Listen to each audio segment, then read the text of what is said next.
Thanks to Mr. Horol Anam and Mr. Jan Saputra for giving us opportunity to continue this agenda. Well, ladies and gentlemen, let's move to the next agenda, namely topic presentation under the title, The Importance of Maintaining Nutritional Balance in Children to Improve Indonesia Progress. By Mr. Dharma Putra Waso. Time and place we invite.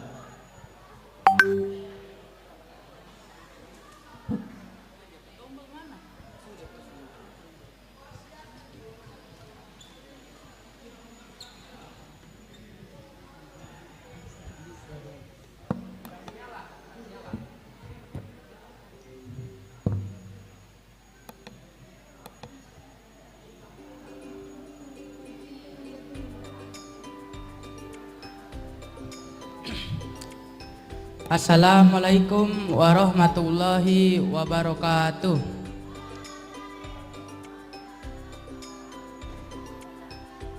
Today, I want to discuss a specific problem that has a very bad impact on our country's progress that sadly had been ignored and underestimated by all of us. Well, my name is Dharma Putra Waso, and today I want to discuss nutrition. Well, what is nutrition and what is the use of nutrients?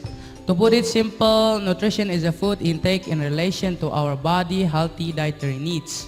Also, nutrition provides us to critical think and do our living activity such as cooking, cleaning, and studying. You could say that nutrition is like some sort of fuel for humans to take out their activity. So back to the topic, what is the problem? You see, our country is one of the country with big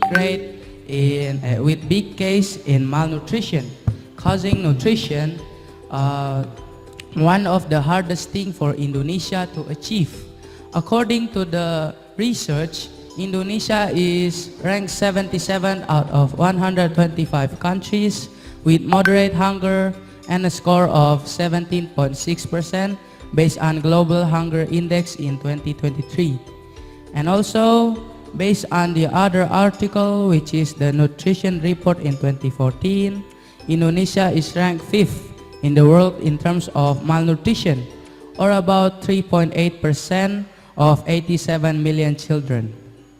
Also, based on the Chartered Institute of Procurement and Supply, or CHIPS, there are about 21 million of Indonesia people having malnutrition, or about 7% of Indonesia population. With this one of the biggest problem in our country, what is the impact that can we use to prevent, what is the impact that our country get with this big problem? Well, there are 3 impacts that I want to talk about, which is the impact on health sector, education sector, and the last is economic sector. Well, let's move on to the first impact, which is the impact on health sector.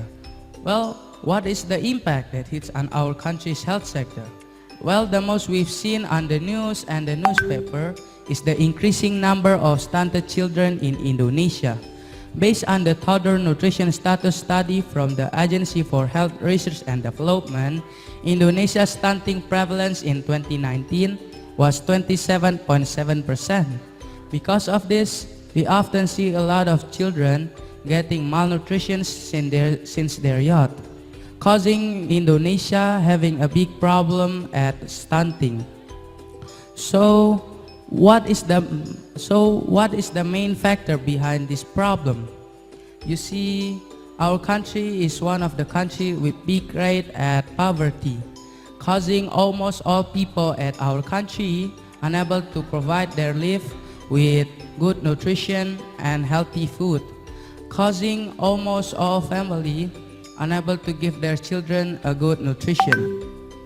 According to the Center Bureau of Statistics, or BPS, the percentage of poor people at March 2023 is 27.7%. Because of this, we often see a lot of children getting stunting at young age, causing them a difficulty at their learning process, which can hamper the education sector that I will explain after this.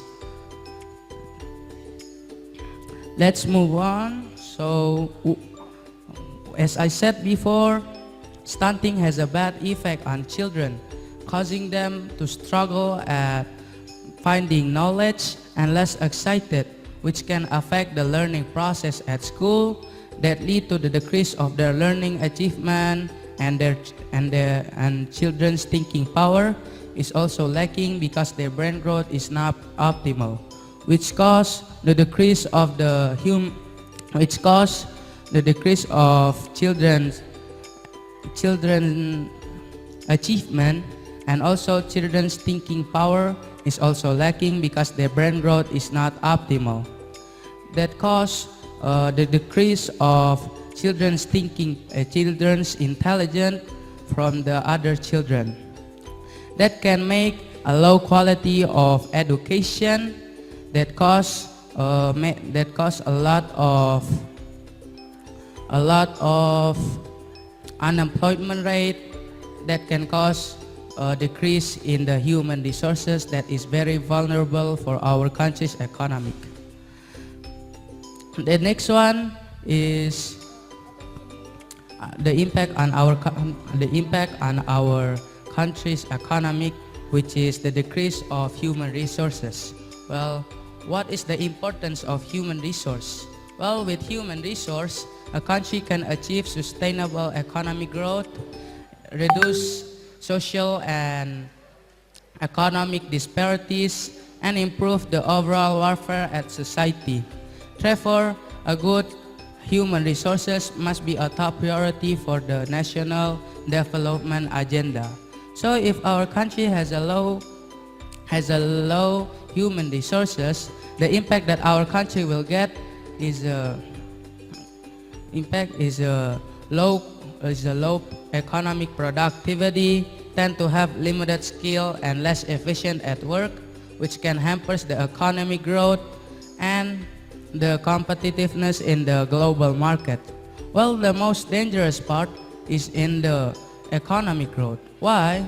To know that, we must know what is economic growth. Well, economic growth is an increase in the production of economic goods and services at one period of time compared to the other period. This is why economic growth is one of the most quoted economic indicators in one country. When the economy grows, the number of goods and services increases. As a result, we have a wider range of goods and services to fulfill our needs. And when the economy increases, more businesses makes profits and business confidence increases. As a result, it's encouraging them to create more jobs and absorb more labor. That make a drop in the unemployment rate. Therefore, a low economic growth can have a various negative impact, such as unemployment, poverty, and a negative impact on the overall welfare of society. With this big problem, what is the solution that can we use to prevent this problem to increase every time? Well, there's some solution that comes to my mind, which is the first is to increase the numbers of more nutritious product and reduce the less nutritious product, and to provide our people to always live healthy and nutritious life. Third is to increase the number of education facilities in rural areas such as villages. And the fourth is to increase the number of services, jobs, and goods for our countries. Well, this is from me. Thank you very much for listening. I hope all of you have a good knowledge, and I'm sorry if there's any problem here. Wassalamualaikum warahmatullahi wabarakatuh.